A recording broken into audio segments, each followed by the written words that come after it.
스바냐 2장 8절로 15절 말씀 함께 읽도록 합니다.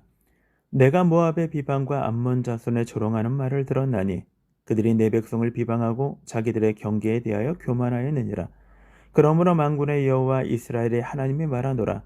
내가 나의 삶을 두고 맹세하노니 장차 모압은 소돔 같으며 암몬 자손은 고모라 같을 것이라. 찔레가 나며 소금 구덩이가 되어 영원히 황폐하리니 내 백성의 남은 자들이 그것들을 노력하며 나의 남은 백성이 그것을 기업으로 얻을 것이라.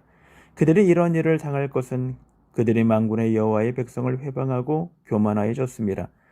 여호와가 그들에게 두렵게 되어서 세상의 모든 신을 쇠약하게 하리니 이방의 모든 해변 사람들이 각각 자기 처소에서 여호와께 경배하리라. 구스 사람들아 너희도 내 칼에 죽임을 당하리라. 여호와가 북쪽을 향하여 손을 펴서 아수르를 멸하며 니느웨를 황폐하게 하여 사막같이 메마르게 하리니 각종 짐승이 그 가운데 때로 누울 것이며 방아와 고슴도치가 그 기둥 꼭대기에 깃들이고 그것들이 창에서 울 것이며 문턱에 적막하리니 백향모로 지은 것이 벗겨졌습니다. 이는 기쁜 성이라 염려 없이 거주하며 마음속에 이르기를 오직 나만 있고 나 외에는 다른 이가 없다 하더니 어찌 이와 같이 황폐하여 들짐승이 엎드러질 곳이 되었는고. 지나가는 자마다 비웃으며 손을 흔들리로다. 아멘. 주변 나라에 대한 심판이라는 제목으로 아침 묵상 함께 나누도록 하겠습니다. 우리는 어제 블레셋에 대한 심판에 대하여 함께 말씀을 나눴습니다. 블레셋이란 나라는 사실은 5개의 도시로 이루어진 연합체입니다. 그들이 아무리 강하고 번성을 누린다 할지라도 그들은 버림을 받고 폐허가 되고 쫓겨나고 뽑힐 것에 대하여 예언해 주셨습니다. 오늘 8절부터는 모압과 암몬에 대하여 우리들에게 말씀해 주십니다. 8절에 내가 모압의 비방과 암몬 자손의 조롱하는 말을 들었나니 그들은 내 백성을 비방하고 자기들의 경계에 대하여 교만하였느니라 라고 말씀하고 있습니다. 그들의 비방, 그들의 조롱을 들었다라는 것입니다. 모압의 비방 그리고 암몬의 조롱을 하나님이 들으셔요. 누구에 대한 조롱이었습니까? 누구에 대한 비방이었습니까? 네, 하나님 백성에 대한 것입니다. 하나님은 하나님의 백성에 대하여 비방하고 조롱하는 것을 하나님은 하나님이 받으시는 것처럼 참지 못하시겠다라고 우리들에게 말씀해 주고 있는 것입니다. 모압과 암몬과 관련해서는 사실 아브라함을 빼놓을 수 없습니다. 왜냐하면 아브라함의 조카 롯이 소돔에 머물러 거기서 삶을 살아가죠. 어느 날 하나님이 아브라함에게 나타나시면서 아브라함에게 천사들을 보내서 소돔을 멸하시겠다라고 얘기합니다. 그 이유는 거기에 죄가 관영하여 있기 때문이라는 것입니다. 아브라함은 롯이 그곳에 머무는 것을 알고 하나님께 중보 기도를 드립니다. 그러나 하나님의 심판을 피할 수 있는 그 땅이 아니었다라는 것입니다. 소돔과 고모라에 하나님의 심판이 내릴 때 롯을 아브라함을 기억하사 롯을 구출해 내시는데 그가 소알섬 작은 소알로 들어가게 하시죠. 그러나 거기에 머무르지 않냐고 그는 산속으로 들어갑니다. 그의 두 딸은 이제 아버지랑 그곳에 있는 것에 대하여 미래를 생각해 보면서 그들은 해서는 안 될 행동들을 벌입니다. 그것이 창세기 19장 33절입니다. 그 밤에 그들이 아버지에게 술을 마시게 하고 큰딸이 들어가서 그 아버지와 동침하니라. 그러나 그 아버지는 그 딸이 눕고 일어나는 것을 깨닫지 못하였더라 라고 얘기합니다. 롯의 두 딸은 아버지를 술을 먹이게 하고 그리고 큰딸과 둘째 딸이 동침을 합니다. 큰딸이 아버지와 동침하여 낳았던 아이들의 이름이 모압이고요. 나중에 모압 족속의 조상이 되옵니다. 둘째 딸이 낳았던 아이의 이름이 벤암미입니다. 그는 암몬 족속의 조상이 되었다라고 우리들에게 말씀하고 있습니다. 모압이라는 이름의 뜻은 아버지로부터라는 이름의 의미를 갖고 있습니다. 그리고 벤암미라는 것은 암미는 백성이죠. 그리고 벤은 아들입니다. 그러니까 백성의 아들 또는 내 백성, 그렇게 우리가 해석해 볼 수 있습니다. 그런데 모압이 비방합니다. 그런데 암몬이 조롱합니다.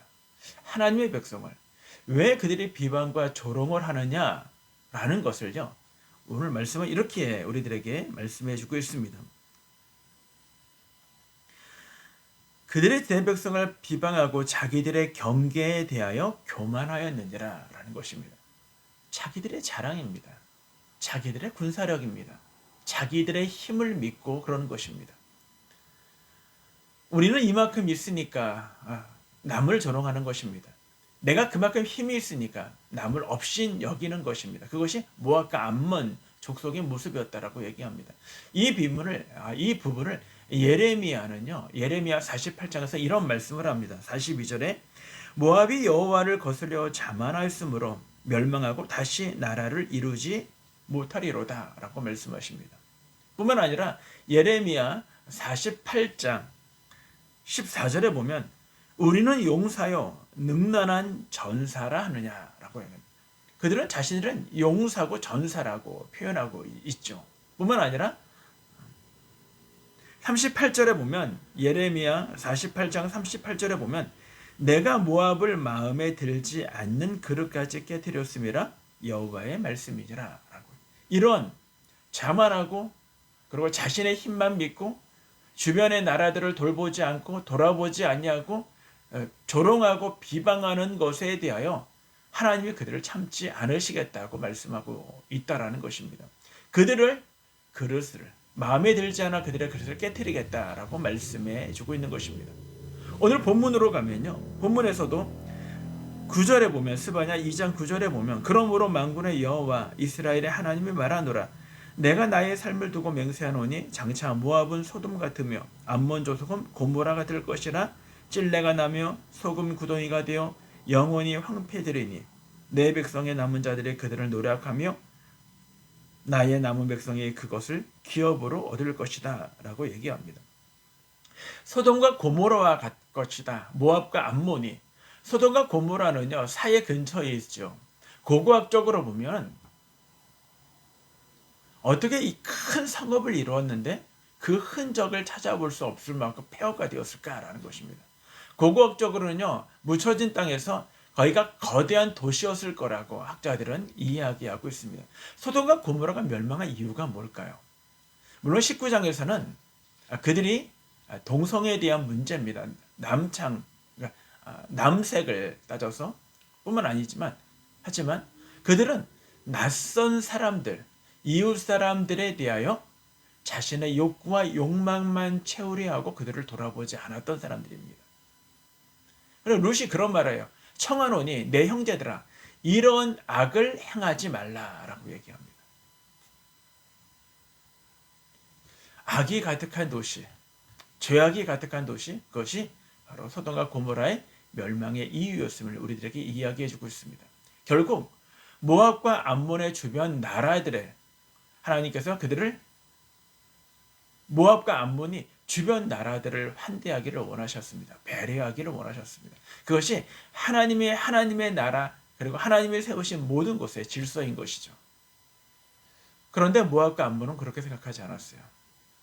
자기가 힘이 있으면 그들을 우습게 여겼고 자신들의 군사력이 좋으면 그들을 조롱했던 사람들인 것입니다.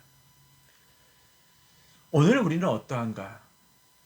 우리는 우리의 주변의 사람들에 대하여 그리고 우리의 주변의 어려운 사람들에 대하여 우리는 그들을 배려하고 그들을 섬기고 그들과 함께 이웃됨으로 우리가 서로 사랑하는 관계인가?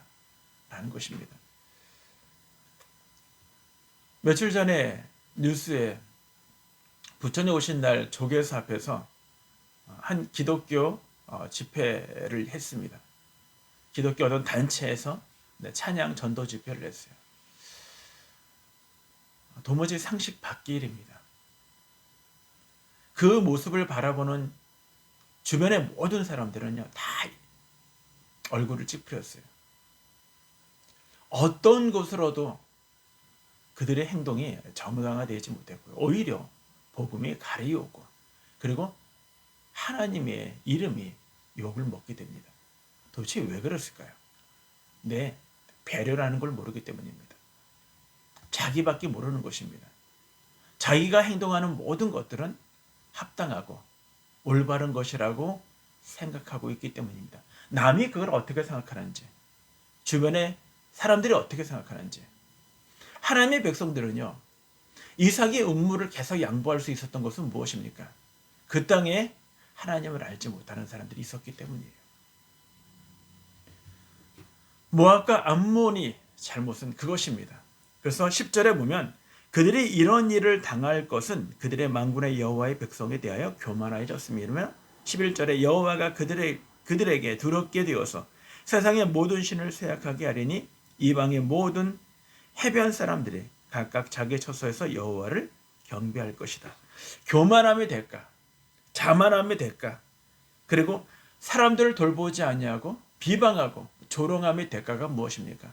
스스로의 덫에 빠지게 됨을 우리들에게 말씀해 주고 있는 것입니다. 이제 12절부터는 구스에 대해 등장을 합니다. 구스 사람들이 너희로 내 칼에 죽임을 당하리라. 구스는 이디오피아를 지칭하죠. 13절에 보면 아수르에 대한 내용이 나옵니다. 여호와가 북쪽을 향하여 손을 펴사 아수르를 멸하며 니느웨를 황폐하게 하여 사막길에 메마르게 하리라. 재미있는 것은요, 이 모든 나라들을 보면 동서남북을 이루어지고 있습니다. 우리는 블레셋 동쪽에 있는 블레셋에 대한 이야기를 나눴어요. 그리고 서쪽에 있는 모압과 암몬에 대한 이야기를 합니다. 그리고 동서남쪽, 남쪽에 있는 구스에 대한 이야기를 해요. 그리고 북쪽에 있는 아수르에 대한 이야기를 합니다. 결국은 오늘 이 말씀 속에서 이스라엘의 주변의 모든 나라들, 그들이 아무리 힘이 강하고 아무리 능력이 있다 할지라도 그들이 군사력으로, 경제력으로, 뿐만 아니라 정치적으로 안정됐다 할지라도 하나님이 그 모든 것들을 황폐하게 하실 것이라는 것입니다. 교만한 자에 대하여 자만한 자를 하나님이 꺾으시겠다고 말씀하고 있는 것입니다. 오늘 우리가 하나님의 백성으로 이 땅의 삶 가운데 교만함을 우리에게 제거하고 자만함으로부터 오히려 하나님을 향하여 우리의 낮아짐으로 주님 앞에 나가며 하나님 우리의 주변의 사람들을 배려하고 그들을 섬길 줄 아는 지혜로움이 오늘 저와 여러분 우리 신광교회 모든 교우들 가운데 있기를 주님의 이름으로 축원합니다.